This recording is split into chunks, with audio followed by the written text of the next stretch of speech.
Programme میں خوش آمدید ناظرین۔ کراچی سے لے کر خیبر پختونخوا کی آخری حدوں تک پاکستان کا صحافی سہما ہوا ہے۔ وہ اپنے فرائض سے غفلت نہیں برت رہا، لیکن احساس تحفظ جو وہ فیلڈ میں لے کے جاتا تھا اس کا تیا پانچا ہو چکا ہے۔ اس احساس تحفظ کو ہم نے ریسٹور کرنا ہے۔ ریاست کی ذمہ داری بنتی ہے کہ صحافیوں کے قاتلوں کو پکڑے، لیکن افضال صاحب، صحافیوں کے قاتلوں کو تو نہیں پکڑا گیا جس طرح دوسرے لوگوں کے قاتلوں کو نہیں پکڑا گیا۔ اس کے اوپر توجہ آپ کی ہے جو نصرت صاحب نے مشورہ دیا کہ ذرا ریاست کی اگر ہم نے انٹینشن اور کیپیسٹی اگر ٹیسٹ کرنی ہے تو اپنے دو صحافی ان کے جو انویسٹیگیٹنگ آفیسرز ہیں ان کے ساتھ لگا دیں، پتہ چل جائے گا جی کہ کتنے سنجیدہ ہیں اور کتنی طاقت ہے ان کے پاس۔ آپ بالکل صحیح کہہ رہے ہیں۔ ہم نے جو ایک کمیٹی کل بنائی وہ اسی رپورٹ کے بعد بنائی کہ جو تفتیشی ادارے ہیں، جو افراد ہیں، وہ قطعی غیر سنجیدہ ہیں۔ یہ بابر کے کیس میں جو 3 افسروں کی جو کمیٹی بنائی گئی تھی جنہوں نے انویسٹیگیٹ کرنا تھا، ان میں سے ایک صاحب چھٹی پہ چلے گئے، ایک صاحب کا تبادلہ کر دیا گیا۔ اسی سے آپ سمجھ سکتے ہیں کہ وہ کتنے سنجیدہ ہیں۔ مگر میں نے جیسے پہلے آپ سے عرض کیا کہ ہمارے پاس اس کے سوا کوئی چارہ نہیں ہے کہ ہم بار بار انہی کے پاس جائیں، خواہ ہمیں ان سے خاطر خواہ مدد ملے یا نہ ملے۔ اب دیکھیے، وہ رحمان ملک صاحب کے وہ رپورٹ آئی ہے کہ وزیر داخلہ رحمان ملک صاحب جو ہے انہوں نے ARY کے ایک رپورٹر کو فون کر کے کہا کہ بھئی تمہارا نام بھی ہٹ لسٹ میں ہے۔ مطلب کتنے عجیب سے اور دکھ کی بات ہے کہ ملک کا وزیر داخلہ کسی صحافی کو یہ بتا رہا ہے کہ تمہارا نام ہٹ لسٹ پر ہے، بجائے اس کے کہ اس کو تحفظ فراہم کیا جائے۔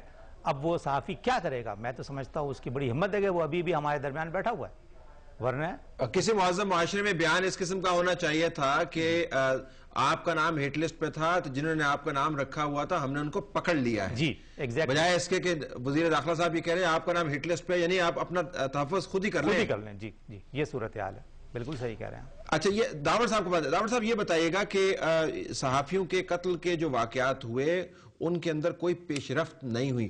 آپ کے سامنے کوئی ایسا کیس ہے اپنے زون میں سے جہاں پہ آپ رپورٹنگ کرتے ہیں صحافی قتل ہوا ہو اور اس کے قاتل پکڑے گئے ہوں؟ یعنی عدم تحفظ کے شکار صحافیوں کو اگر ری ایشور کرنا ہے تو ایک آدھ قاتل اگر پکڑا جائے، اس کو سزا مل جائے تو شاید وہ بہت اچھا ہو۔ کوئی ایسا واقعہ ہوا آپ کے علاقے میں؟ نہیں ہوا؟ نہیں جی، بالکل۔ جو میں قبائلی علاقوں کے حوالے سے بات کروں گا، 2005 میں ہمارا پہلا کیس ہوا وانا میں، ہمارے 2 جرنلسٹ قتل کیے گئے۔ تو اس کے حوالے سے میں کہوں گا کہ آج تک 230 جو جرنلسٹ میں نے بتائے پورے فاٹا کے، یہ اس کا اولین مطالبہ ہے کہ ان کا جو انکوائری رپورٹس ہے وہ کم از کم منظر عام پر تو لائے جائے، یا ان کی جو انکوائری پہلے اناؤنس کیے گئے تھے صرف احتجاجوں کو بند کرنے کے لیے یا صحافیوں کو خاموش کرنے کے لیے، کہ اس میں کیا ہوا یہ 3-4 سالوں میں، 5 سالوں میں؟ تو اس طرح کے یہ جو اقدامات ہیں وہ پہلے گرم ہوتے ہیں، پھر بعد میں وہ پھر بالکل بھول جاتے ہیں۔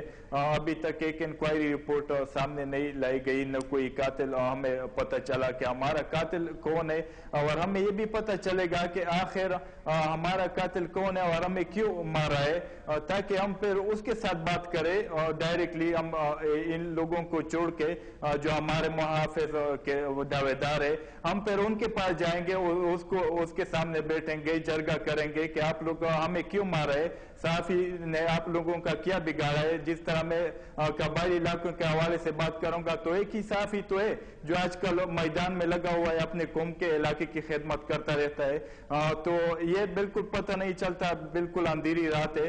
اس کے لیے چاہیے کہ ہم پورے پاکستان کے جتنے بھی جرنلسٹ ہیں، کراچی سے لے کر خیبر تک، وزیرستان تک، یہ ایک جان بن جائے، ایک طاقت بن جائے، تب بھی کچھ ہو سکتا ہے کہ یہ لوگ، یعنی ان لوگوں کو کچھ دکھانا ہے، ہم نے بھی اپنی پاور اور طاقت دکھانا ہے۔ ادروائز یہ میڈیا کے خیر والے لوگ نہیں ہے، میڈیا کو آزاد نہیں کرنے دیتے۔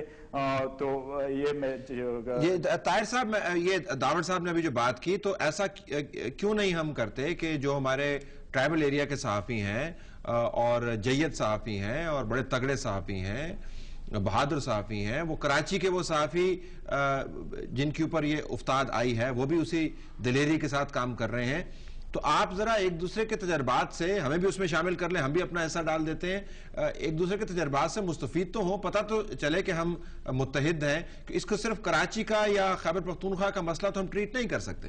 نہیں، آپ کی بات بالکل صحیح ہے، ہمیں تو متحد ہونا پڑے گا، کیونکہ اس کے علاوہ اب ہمارے پاس کوئی اور راستہ ہے نہیں۔